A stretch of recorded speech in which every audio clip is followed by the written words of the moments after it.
Well, very few entrepreneurs have had as much influence on South Africa's digital payments ecosystem as Jonathan Smit.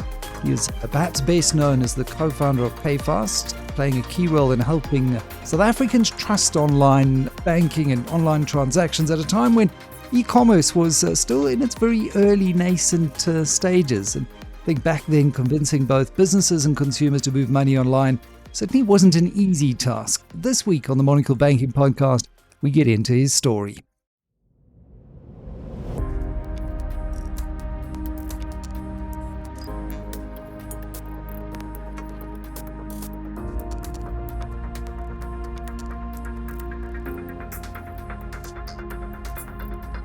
Well, there's a tendency in fintech to chase the visible edge. The app, the interface, the consumer experience. The front end is where the narrative lives.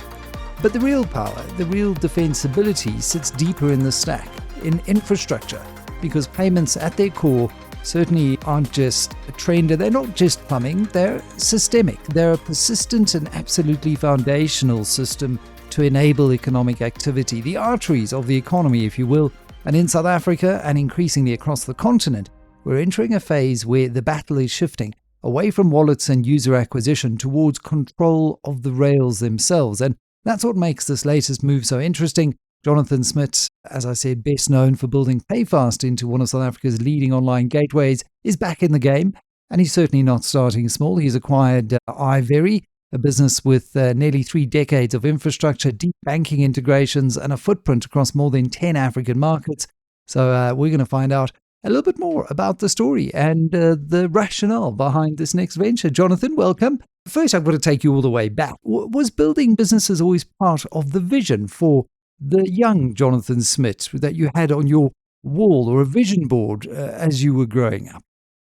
Thanks very much, Michael. A pleasure to be here. Yeah, I sort of told that story many, many times and sort of getting back into it again now, where it was just always something in me to start a business. I knew that from a very early age, and I had quite a clear idea when I, went to university, studied, and I said to myself, I'm going to spend 2 years more technical after finishing my degree and 2 years more managerial, or at least sort of in the management world, and then leave to start something. And that's pretty much what I did. I spent 1 year and 11 months in my first job, 1 year and 11 months in my second job, and then I left to start something. So it was definitely something that was always in my blood for whatever reason.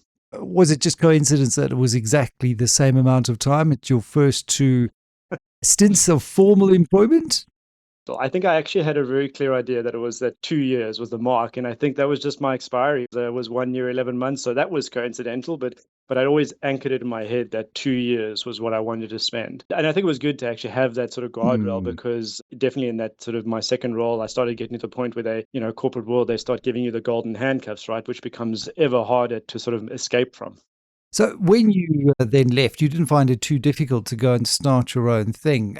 Entrepreneurs often talk about how difficult it can be, how lonely it can be building a business. And until you've done it yourself, I don't think people fully understand how you sweat on that first contract, that first client acquisition, the first payment when it's literally you and going back into the corporate world that you're trying to avoid. What were those early days like for you?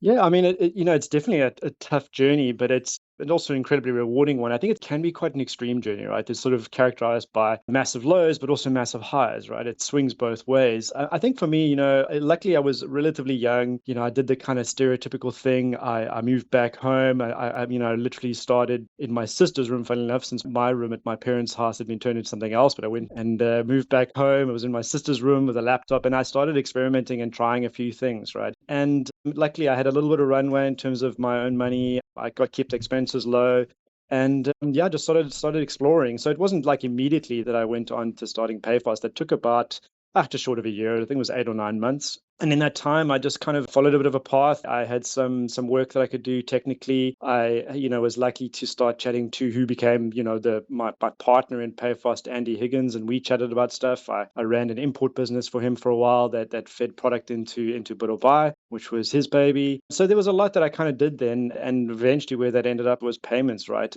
And that was really the start of the journey when I started PayFast in May 2007. So yeah, it took a little while to sort of figure out what I was going to put my energy fully behind. Yeah, and I mean, we need to take listeners all the way back to what period we're talking about here. And you're talking about you've studied through the dot-com boom bust. It's early 2000s. The iPhone first one hasn't even been released yet. And here you are saying that this is the future. What convinced you that payments would inevitably head in this digital direction?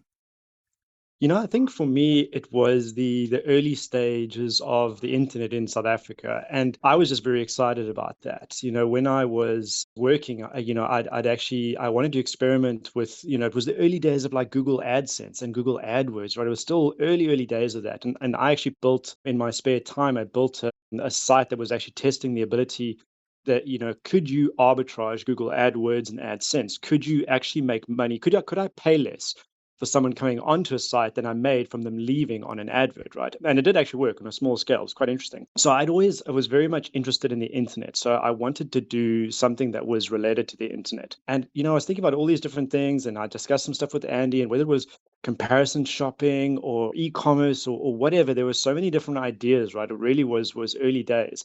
But the one area that all of them required was payment. It was like the common denominator across all of them. And that was the thing that was just incredibly underserved. So that was very much, I didn't have a history in that. There wasn't necessarily a clear plan, but it was basically, you could see the opportunity to see that, well, payment was underserved. You could see the future by looking at what was happening elsewhere. You could see what PayPal had done in the US. You could see what was happening elsewhere in the world. And we know that, what happens there, give it a few years and you'll start seeing the same need or the same demand in South Africa, right? So that was really it. It was just like, well, payment is underserved. It's required by all these businesses, and you can see what's going to happen in the future a few years away by looking at developed markets. So that seemed like a good place to start. And you've read The PayPal Mafia, I'm sure you've studied it. And I think one of the striking takeaways is how this payments company became the launchpad for an entire ecosystem of founders and capital. And you think, Elon Musk and Peter Thiel. Do you see parallels for Africa? Are there structural conditions that are maybe too different, or is that potentially where we're heading? I would love to have that be the case. And I definitely, to your point, yes, I read a few books before I actually started down this journey. And I think it was the PayPal Wars, I think was the one of them that I read, and there are a few others in there as well. And I would love for that to be the case within South Africa and Africa, larger. But I think, we still don't have as well-developed capital markets as somewhere like the US, right?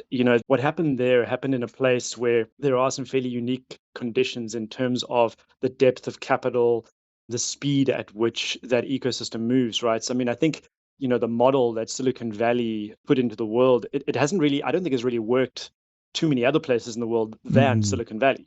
So I think there is definitely that opportunity for it to become that way, but it's going to be a lot slower, right? There've definitely been some success stories within South Africa and Africa, and I hope that a lot of the guys who did well out of that are putting that money back into the ecosystem. But that's what's required, is putting experience and capital back into that ecosystem. And I think it's starting to happen more now, which is a great thing to see.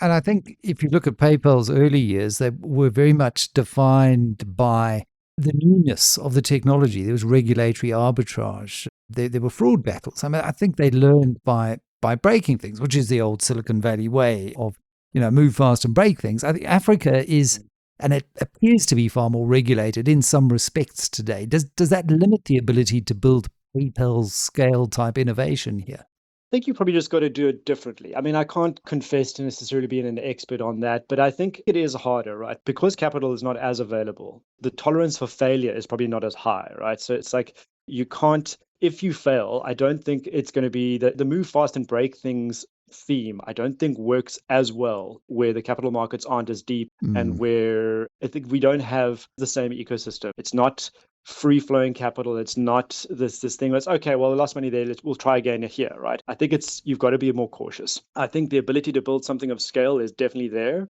but I think you've got to be a little bit wiser. You've probably got to build it a little bit slower and be a little bit more frugal about how you do it.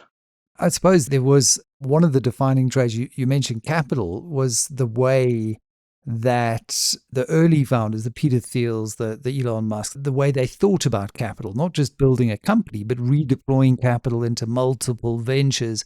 How has that influenced your own approach post PayFast now that you've decided to come out and acquire iVeri? And maybe you can just talk to me a little bit more about the decision to do that and really what underpins it. What is it you see as the big opportunity? Totally. I think there's probably two parts that I'll try and keep that in mind and answer both. But what I did, I exited fully sort of operationally from PayFast in 2021. Then spent a little bit of personal time, and then I started investing in 2023. And for me, it was kind of one of those things where I was fortunate enough to do well enough out of PayFast that I had full autonomy, which is the thing that I value the most. So I thought, okay, well, what now? And I've always been very involved in the startup ecosystem, always been very involved in the venture capital world. So I thought, okay, fine, let me deploy some capital. Let me be an angel investor. Let me use the what I have, which is the skills of actually being an operator, which is not a lot of people can say, as well as the capital now. So, and I went on a journey doing that and invested in, I do lose count a little bit, but it's somewhere around the 40 to 50 mark of different businesses and funds, both onshore, offshore, early stage, late stage, public, private. So I kind of needed to figure that out. And so I did a lot of that, which was very interesting. And I probably did it maybe a bit quickly, but I learned a lot out of that. And I think it was a great journey, but I've actually got to the point now where I'm like, right, I've done enough of that now. And I think what I've come back to is to some degree what I felt before. It's maybe just this journey has reinforced that, and I say this to a lot of guys, that I think the scarce commodity are entrepreneurs. That is the scarce commodity, people who can actually operate. And while capital can be scarce, it is not that scarce. There's definitely capital around, right? But capital demands a return and there's risk profiles around it, right? So I think the capital is there for the right people and for those that have shown, some kind of proof, or they've sweated, they've got skin in the game, something along those lines, right?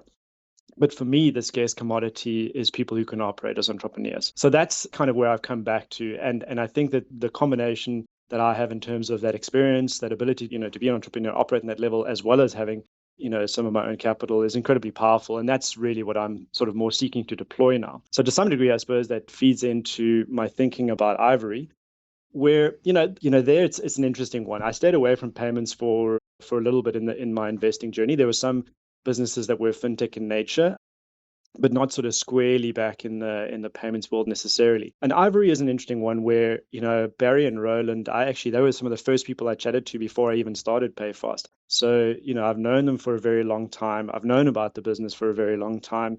And for them, it's a natural progression. They've getting to the point in their lives that they need to move on. And when I started re-engaging, we started chatting, and it came up that they were looking for a succession plan for the business, and it seemed to make a lot of sense to me. And so that's where brings us to where we are now, where I've acquired the business from them and looking forward to taking the team and the business into the future. It's often said that sometimes opportunity leads strategy. Was there an element of that opportunism in the founder succession versus a more deliberate long-term strategy that played out for you? And what do you see now as the big opportunity? Because there has been a lot of focus, a decade of focus on front-end fintech innovation. Are we now seeing a shift towards owning the back-end rails more? And how should we think about iVeri in the stack? So I think to your first point there, I think this was just a happy coincidence to some degree, which led to this opportunity. I think for me, I was looking at this world and really just kind of reconnecting with a lot of my network in the payments world, and it came up. So I think probably opportunistic on my side, maybe, but definitely a plan on the founder's side. They were exploring options, right? It was really time-based for them. So I think that was just a happy coincidence in terms of both of our timings in this regard. In terms of trends, I think the thing that I'm seeing, whether rightly or wrongly, right, there's so much going on. Fintech is a space that there's so many different angles to it. There's so many things going on. You've got to be quite specific about it. But I think what I'm seeing is that for the last probably 20 years, there's been a great opportunity to build payments as a product, right? And there have been a lot of businesses, PayFast included, that were very successful at that. But at the end of the day, the entities that control the customer, I think, are the ones that end up winning out in this world, because we always joked about it being a race to the bottom in terms of margin, but it really wasn't. These companies made a lot of money in this world because it was underserved. The banks were not good at servicing small to medium enterprises. They're probably still not that great at it. but they've become a lot better, right? So there was this opportunity, but that opportunity is definitely narrowed, right? And really the trend that I sort of see is that payments is becoming more of a feature than it is a product. So, a really good case in point and to bring up is something like Capitec, right? Capitec as a bank has done an incredible job. And they've gone and really disrupted the terminal payment world with the terminals that they brought out, right? Yeah.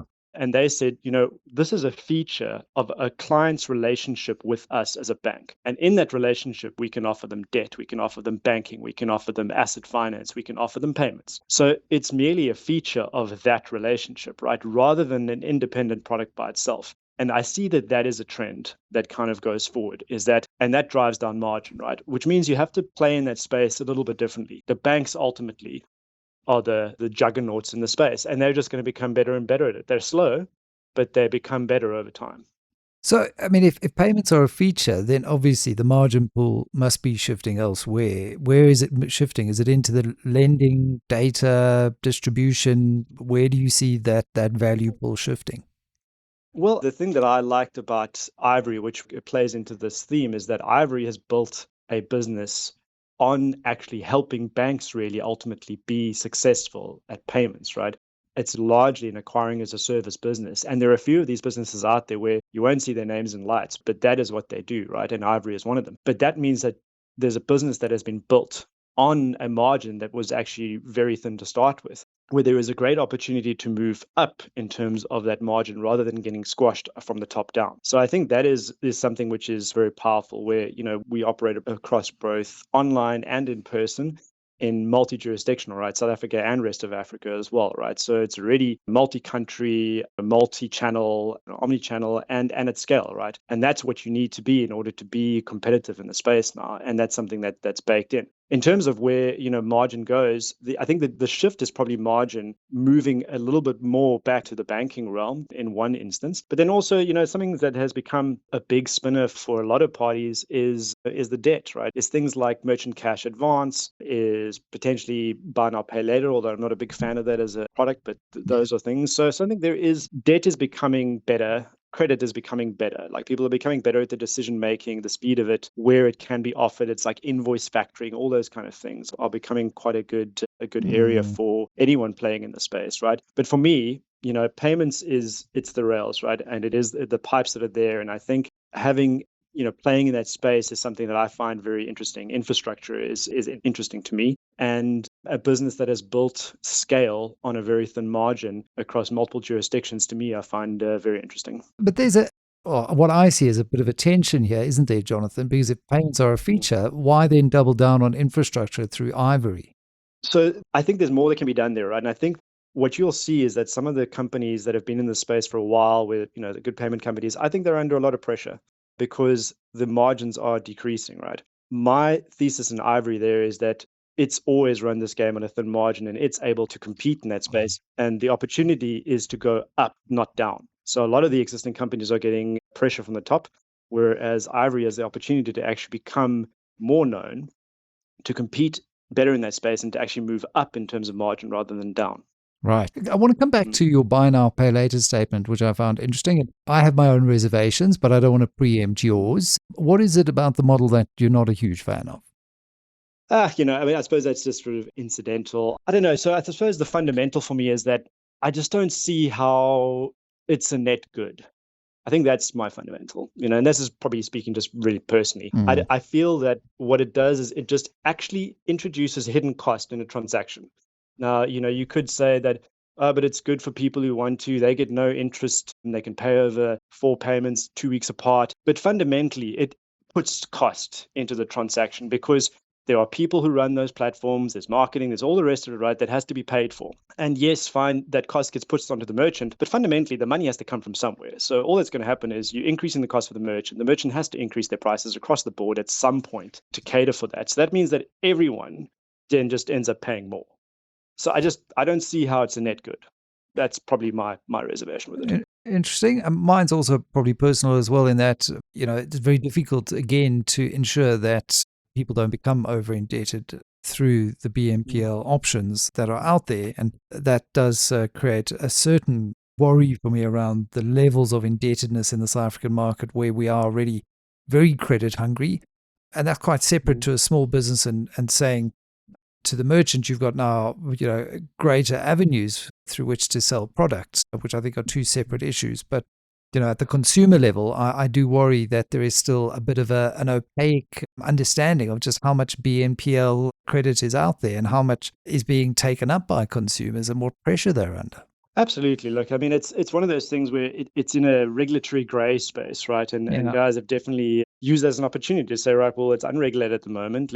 We can be in there. It's not credit, but I'm also not necessarily pro huge amounts of regulation in this regard. So I'm sort of just looking at, what are the true economics of this? Because it could be argued on one side, well, someone's alternative is potentially going to a machinista and getting charged, an extraordinary amount of interest, right? And that's not great either. So I do think that everyone having access to better credit ultimately is a better idea, because rather than paying the effectively 50% per month that they might be charged elsewhere, if it's 10 or 5 or even 0 under BNPL and pushing the cost into merchant, I think that is better. So, you could argue that there is benefit to it. But ultimately, I'm just looking at this from a commerce point of view and going, look, one of the biggest drivers for us to get, digital payments and financial inclusion is to get everyone actually digital. But then we've got to make sure that the cost is kept low. And so for me, something like BNPL just naturally increases the cost across the board. So that for me is, I'd rather people were better with their money and rather bought the thing when they had the money. And that was it, right? But that's a hard thing. Well, it is a hard thing, but ultimately when PayShop was introduced, that was the initial hope that quickly fizzled when we saw the cost that was laid on to PayShop, where if you look at other markets where it's been introduced in Brazil and India, it was effectively free. The banks were never readily going to just let go of revenue that they were earning. So it's no surprise that we probably haven't seen as fast a take-up of PayShop so far as we would have hoped. What is your sense? Because we're undergoing this huge payments modernization. You've got PayShop, you've got real-time clearing, you've got interoperability. Yet I still think there's a missing piece of the puzzle. What are your thoughts?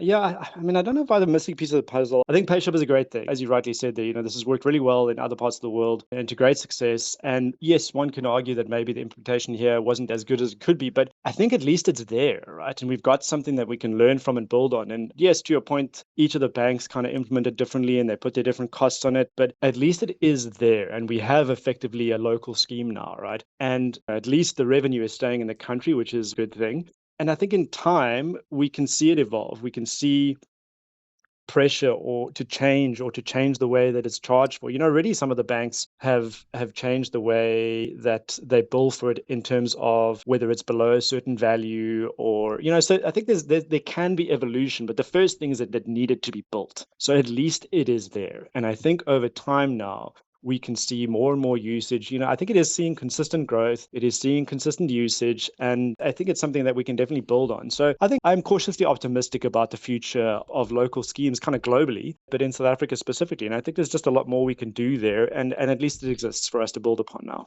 And how does iVeri plug into that evolution when we talk about broadly the payments modernization project in South Africa? We fundamentally, we operate across a few different things and across a few different markets, right? I mean, South Africa is still a strong home market for us. But I think, there we're involved in the conversation. We facilitate acquiring for our partner banks. And it's definitely something that we're interested in. We facilitate a lot of these things. I mean, if you take our business outside of South Africa, we facilitate a lot of mobile money, or we facilitate schemes that are similar to PayShop in other markets, right? So for us, it's more about that infrastructure layer than about what necessarily runs on top of that, right? Whatever makes sense is what we will engage with and facilitate across that infrastructure layer. So yeah, I think as we will move with the market in this regard. And if there is an opportunity to do more in terms of acquiring and retail acceptance when it comes to alternative schemes like PayShop, we will happily do more there. When you look at what you're acquiring, I mean, it's not a startup. iVeri has got a 30-year legacy. How do you now take it forward? How do you modernize without breaking what already works when you look at a business like this? And obviously, it delves into culture to an extent, and there are always sort of corporate antibodies when someone comes in and tries to do anything differently inside an organization. So how are you managing it from this point? Yeah, look, I think the first thing there is just to really understand, and this is my guidance to some of the new team coming on board is you want to understand something and before you really just try and make any changes. There is a great team on board and I've lucky enough to meet all of them already. And there's a great foundation to work from here. And yes, I do want to position us for the future. And yes, there will likely be some changes going forward. But the first thing is to really understand. This is not like some other acquisitions that I've been involved in before, or on the other side of it, where you've got maybe this big corporate entity that comes and takes over and has a certain way of doing things and wants to rebrand and all the rest of it. The beautiful thing here is that, I'm an independent, and, the people that I bring on, it's really more of a succession than it is a typical acquisition. So one can really take time to understand the organization, understand the people, understand how things are done. And once you understand it, then we can start seeing, okay, well, let's see, where can we go? What's worked before? Where is there opportunity? And start co-creating what the future looks like. That's really my goal here, is to understand and then co-create with the team about where we go from here. Right. And then just lastly, Jonathan, I've got to ask you, given your period as an angel investor and deploying capital across that vast array of different businesses and seeing different founders, and I'm sure having to wade through many more pitches and all of that kind of thing. And you did mention that it's not necessarily a lack of capital, maybe just a lack of entrepreneurial polish. Where could our entrepreneurs polish up or maybe improve? Where would you like to see the biggest improvement when the next person comes and pitches something interesting to Jonathan Smit? That's an interesting question. I wonder. I think, for me, I think it's actually quite personal that what I like seeing is I'm very much pro seeing entrepreneurs who have a level of passion and commitment to the idea that they have. And I think I would advocate that for anyone. You can't sort of manufacture it. I am on the side of thinking that entrepreneurs to some degree are born. I'm sure there's a lot that can be coached, but there is definitely something about being passionate about an idea which drives you forward, right? Or just having this desire, kind of like I had, about where I just knew that this was something that I wanted to do. So I think the thing for me is that I don't want to actually see polish. What I want to see is commitment. I want to see that you've actually done something. You've got some skin in the game. You may be working a normal job 9 to 5, but then on the weekends you spend a few hours building this thing and you've got something to show for it, right? So there's got to be a level of commitment and skin in the game, because I think ultimately one of the things that's going to determine success is persistence. Yeah. You've really just got to persist through some of the pain. There's going to be joy, there's going to be pain. That's what I sort of looking for at the beginning. When it's too manufactured, when someone has created a fancy pitch deck and got money from somewhere, I think that is what I actually don't want to see. I don't want to see this manufactured Silicon Valley lookalike, we've got these great investors. That I'm less sure that that's going to be successful than someone who's actually started something as a side hustle, who had this idea that can't let it go, and who's actually built something it could be terrible, but have actually done something. They've got something to show for it. I think that's where the success is. So I would almost like us to stop looking at these models that have proven successful elsewhere and really just start building. Just build. And if you've got a good idea and have built a good business, or you've got the foundation, you've got the initial signs of something, I think that's far more powerful. Yeah, and that's a good old South African hulle weet nie wat ons weet nie, inside our DNA. Resilience, a bit of grit, go out there, build, fail, don't worry about looking polished and perfect with the brogues and the pitch deck stolen from Y Combinator. Jonathan Smit, thank you very much. Great chatting to you and having you on the Monocle Banking podcast, talking about your latest acquisition. Look forward to catching up with you in the future. Take care. Well, that was Jonathan Smit talking about the succession deal around iVeri. Thank you very much for joining us. You've been listening to the Monocle Banking Podcast, as always curated by Monocle Solutions. Until next time, follow the money, but more importantly, follow the pipes.